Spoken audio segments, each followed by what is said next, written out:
building na gi-turn over namo kaninyo karong buntaga gikan din siya sa administration ni President Duterte sa leadership ni Secretary Liling Briones.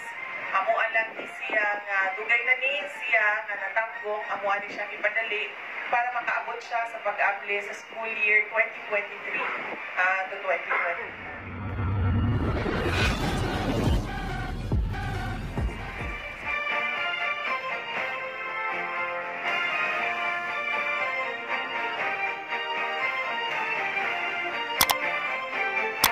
Last Mile Schools programa ni siya sa Department of Education para matugunan ang access sa mga kabatanunan, sa ato ang mga learners, sa mga lagyo na mga barangay. Inaasa, makita nato kung wala pang duol nga eskwelahan, kasagaran mga ginikanan, di na lang nila ipa-eskwela ang mga bata tungod kay mubaktas og layo o mubiyahe o layo ang bata. Ginabuhat sa Department of Education, ginapaduol sa mga learners nato, sa mga komunidad nato, ang eskwelahan aron ang atuang mga anak, atuang mga apo, musulod yun sila sa eskwelahan o mahimo silang mga edukado.